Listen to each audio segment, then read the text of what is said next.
Amazing grace, how sweet the sound that saved a wretch like me. Travis Tritt there with Amazing Grace just hours ago at the memorial service for Charlie Daniels. I'm Matt Bailey, and these are your weekend notes for July 11th, 2020. Of course, our top story this week, the world was shocked by the passing of larger-than-life country and southern rock legend Charlie Daniels. Daniels passed on Monday, July 6th, after suffering a stroke. His funeral service was held in Tennessee on Friday, today as we record this. Tritt, Gretchen Wilson, Vince Gill, and more performed at the memorial. Daniels was 83. For more on the life and legacy of Charlie Daniels, you can check out this week's somber episode of the Music Universe podcast.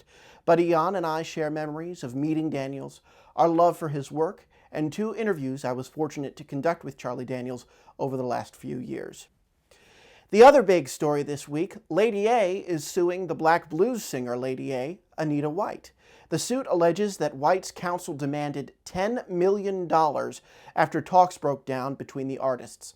The trio are not seeking any monetary damages, only a court's acknowledgement that they have the rights to the trademark on the name Lady A, even though White had been using it for 10 years before the band even filed to own the mark.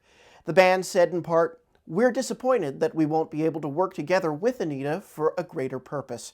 We're still committed to educating ourselves, our children, and doing our part to fight for racial justice so desperately needed in our country and around the world." For more on this, let's bring in Gordon Firemark. Firemark is an entertainment attorney in Los Angeles. Gordon, thank you for being with us. Thanks for having me, Matt. Oh, it is great to talk to you. The question I want to start with, a white country band is now suing a black woman just because they want the court to affirm they have the right to a name. The optics on this are not great, to say the least. Would you advise a client to go for a suit like this?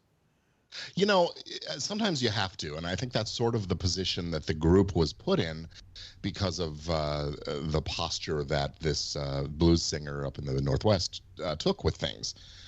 But yeah, it is optics are bad. It's ironic, to say the least. Should Anita have asked for such a large sum of money? I mean, it seems a little out of left field to ask for $10 million. I think that's really where she sort of forced the hand of the group, and that's why they had to go to court here. You know, when you create a controversy, it sounds like, from everything I've been reading, the parties were negotiating. They were trying to work it out, a way to get along together and coexist using this name. But then Ms. White changed lawyers at some point, and the new lawyers came in and included this big demand, and that turns it from a cooperation into a conflict. And this procedure that the band is using, called a declaratory relief action, is sometimes the only way to really resolve these things. I think they called her bluff, and now everybody gets to go into the judge and point fingers instead of working it out easily. Talks initially started out hopeful, but White later indicated she could not, and I'm quoting her in Newsday here, trust the band. What can go wrong in situations like this where there's a question of trademark, nobody really wants to enforce it, but here we are in court? Yeah, well, so trademark law, basically works in a first in time is the winner kind of a scenario. But in this particular case, the band registered their trademark 10 years ago. And there's a principle in trademark law of a trademark becoming incontestable after about 5 years or so. And the band did all the right things, never knowing about this Ms. White also using that name. So it's, and they've got a big investment in using it as well. While they only formally announced to the world that they've changed to Lady A now, they've actually been using that brand for a good long time. So it would be a hardship for either side to have to give up using that name. But that's sort of where we are now. So there's no claim that Anita could have that this is a poor man's copyright situation. She was using it regionally. For years, and now all of a sudden she never filed. And I mean, what is the burden on a person to navigate such a tricky federal registry as the trademark registry to know, like, what is her burden here? Her burden here as an artist also Yeah. claiming right to that name. Well, on the poor man's copyright issue, that that's the idea that you mail yourself something and you get protection. In the trademark space, there is such a thing as common law trademark rights, and in fact, even in the federal system, there is a protection for certain unregistered marks that have become identified with a particular business or service. And so she does have some of those rights, but those are somewhat superseded by the existence of this federal registration. I think that, hindsight is 2020, of course, but it is incumbent on someone who wants to own a brand, and that's what we're talking about here, to do the right things to protect it. And registering under the federal system is probably the right thing. It is a tricky, system. It's a little bit costly and not always that easy to do. But I think she could have succeeded on getting a registration had she done so earlier on in the career. But I also think that it was incumbent on the band to do a search and find out that she was out there before they filed their registration. So Ms. White might have some kind of a claim arguing that they filed their trademark application fraudulently. If they knew, if she can prove that they knew she existed and was using this name when they registered it, then they made false statements on their application. But that's going to be a hard thing to prove. Well, if they're both going to coexist, what is the point of even filing suit? They don't want to own the name. They don't want to stop her from using a name they claim to own. They don't want monetary damages. They're not even suing for the symbolic $1. Anita White is not suing Lady Antebellum. What's the point? What does it prove that get a court to say that Lady Antebellum, the former Lady Antebellum, has the mark? Well, Matt, I think what's going on here is that when that $10 million, if that's the right amount, a demand came through, implicit in that was, and if you don't pay us, we will sue you. And so they decided we've got to go to court to get the judge to declare that lawsuit would be invalid. And that essentially takes that opportunity away from her. If they go in and get this judgment saying they've got valid trademark rights, that will prevent her from claiming that she has trademark rights and that they have to stop using it. So that's the legal strategy. The social political part of that is, of course, they think she's bluffing. They're willing to, throw money and lawyers at a problem. This is David and Goliath. Goliath is triggering the lawsuit as a way of getting her to back down, I suspect. Well, what can Lady A do to make this right? I mean, what can Lady A, the band, do to make it right with Anita White, Lady A, the blues singer? And will this tarnish their image? I mean, I don't think they're getting a lot of backlash for this suit, which is kind of concerning to me. Well, I think they have very different audiences, and so the audience for the country music group and the audience for this blues singer, very different in composition, very different in their geographic location as well, I suspect, and also, it's big versus small. A big audience for the band. They're let's face it, they are just a much more successful, multi-Grammy winning, millions of albums being sold, that kind of a group. And she is a more modest level of success, kind of a performer. So, I mean, we have a fight between us. I think what they can do, though, is continue the negotiations through channels. The lawsuit is, I would say, it's just one step in a process. And if the parties can settle somewhere before that suit goes to trial, then that's the way our legal system works.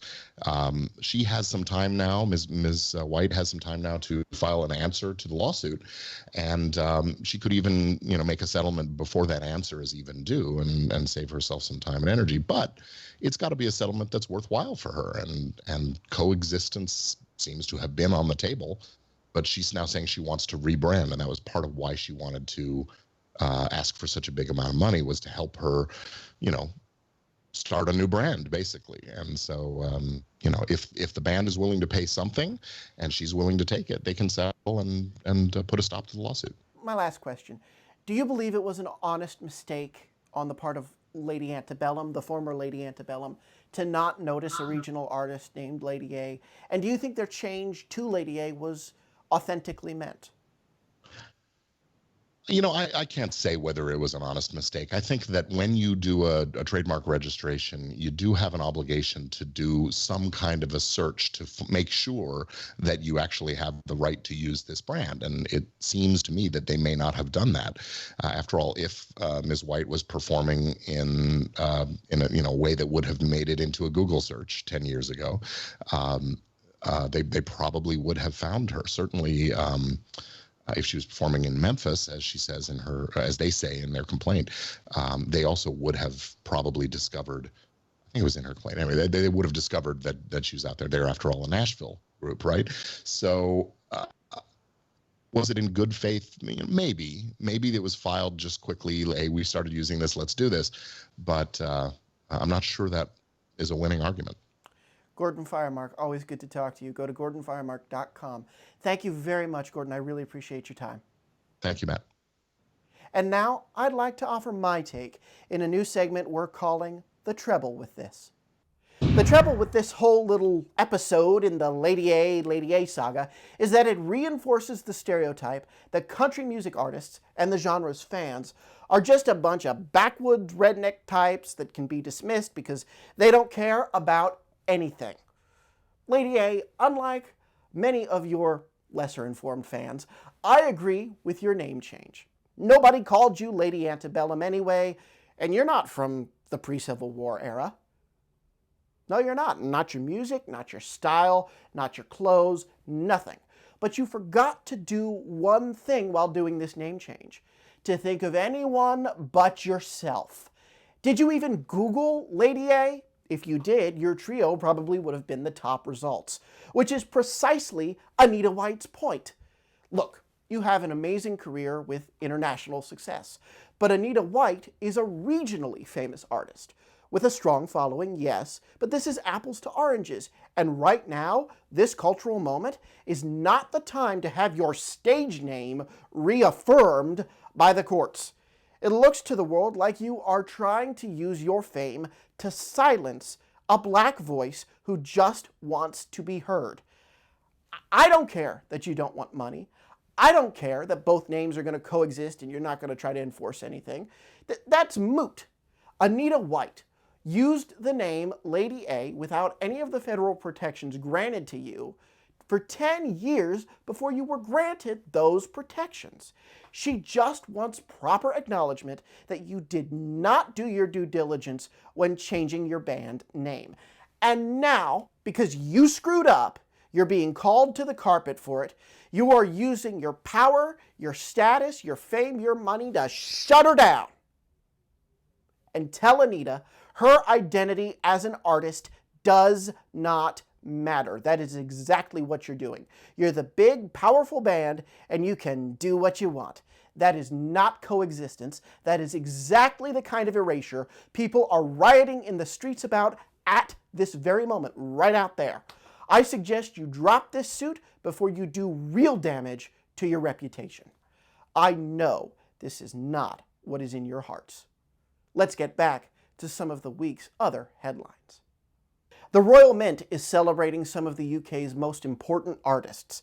No such collection would make sense without the inclusion of Elton John, the superstar who has been delighting fans for more than half a century. The Royal Mint is honoring John with several limited edition commemorative coins. 11 have been announced so far, with more expected in the future. Blake Shelton is kicking off encore drive-in nights with special guests Gwen Stefani, of course, and Trace Adkins on July 25th at drive-in theaters across North America. These all-new performances will be filmed exclusively for each one-night-only event and include cinematic interviews and storytelling. Tickets for the show go on sale July 14th via Ticketmaster. Fans are encouraged to check out EncoreNights.com for theaters and times. This past Tuesday, July 7th, was Global Forgiveness Day.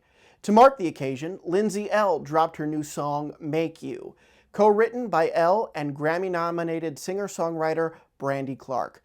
The track is the first time Elle publicly addresses being a survivor of sexual violence.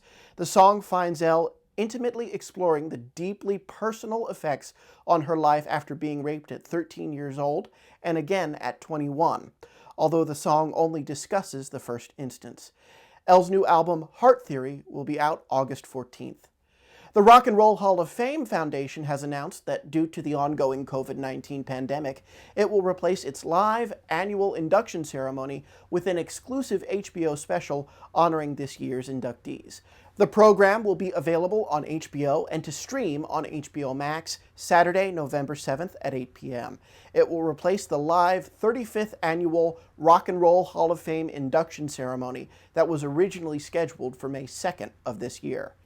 And now for a moment of levity. Sam Backoff, Savannah Santos, and Sammy Bearden, known as Avenue Beat, have skewered the pandemic, social isolation, dead pets, bad romance, and even a failed single as they release the explicit low-key F, you can imagine what they say, 2020. The track is on TikTok, and it's already achieved 7 million hits in just 48 hours. Just have a listen here. Yo, my cat died, and a global pandemic took over my life, and I put out some music that nobody liked, so I got really sad and bored at the same time, and that's why I'm like, low-key 2020, still sad, still ain't got no money, but I think that I am kinda done, can we just get to 2021? Those are your weekend notes. Remember, you can always check out themusicuniverse.com for the latest in music news.